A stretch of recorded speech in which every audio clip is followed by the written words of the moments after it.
meron tayong 5 na typical houses sa ating market. First is the row house, second townhouse, duplex, single attached, and single detached. Yun. So, based doon sa 5 na yun, ano kaya yung difference ng mga isa? Comparison? Usually, ang row house and townhouse, parang same yung mga yan na magkakadikit yung mga bahay or shared yung mga walls nila. So, nasa... Clustered. Oo, no? clustered yung mga yan. Ang row house, ano siya, yung mga single story, yung mga bungalow. So, kapag narinig mo naman townhouse or pag townhouse, 2 to 3 story yan, na cluster sila. May 4 na magkakadikit yung mga bahay na yan. Up and down yung mga houses. So, bali, row houses, townhouses, ano sila? 4 na magkakadikit or mas marami, no? Oo, pwedeng mas marami. Oo. Na bahay. So, ano naman yung duplex? Duplex, pwede itong bungalow or 2 story, yung mga up and down na houses na tinatawag natin. Pero ito, 2 house lang sila na isang wall ang pinag-share nila.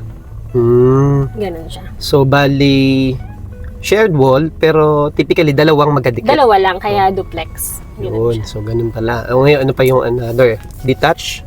O attach? Huli natin si detach. Yung single attach naman, meron siyang isang firewall in your floor area. Tapos, yun, usually nasa may property line mo yan. Ayun. Either nasa side ng... Left or right? Oo, left or right, or yung sa Sa likod. likod ng bahay mo. Ganun siya. Yun. So, bali may isa kang wall in which tinatawag natin firewall, no? Para dun sa, na nakalagay dun sa property line mo, yung isa. Oo, wala kang kadikit na bahay dito. Pag single attached house, yung binibili mong bahay. Yan. And last naman is yung single detached, which is maganda ito kasi lahat ng yan, either bungalow siya or 2-story. Pero ito, pag single detached house, ang sinasabi mo, yung bahay mo nasa gitna siya, it surrounds open space sa buong that area mo. Kumbaga may ikutan mo yung bahay mo, yan, no? Oo, ganun siya. Yun, may space siya sa gilid and likod at harap. So, ideally, mga ganun no? Pagka malaki lot area mo, Pero, sa ngayon kasi,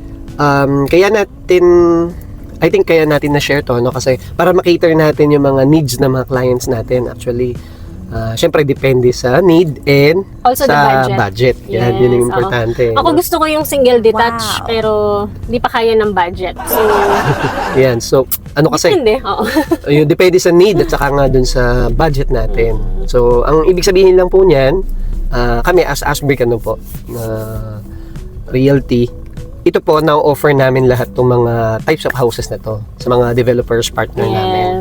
So, hopefully po, just in case lang na meron kayong mga gustong bahay, especially dito sa Tarlac area, let us know lang po and para mag-guide po namin kayo. yes. Ganun. At least po, sana nagkaroon po ng konting insights. At, yun, if may mga question po or mga inquiry po na hindi man lang po nasabi dito dahil brief video lang, don't hesitate po mag-message and contact us po. Yes. Para matulungan po namin kayo sa investment ninyo. So, thank you for your time.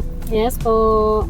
Mark Aguinaldo po. And Tina Aguinaldo, your brokers here in Tarlac. Couple broker po in Tarlac. God God bless. bless. Ingat.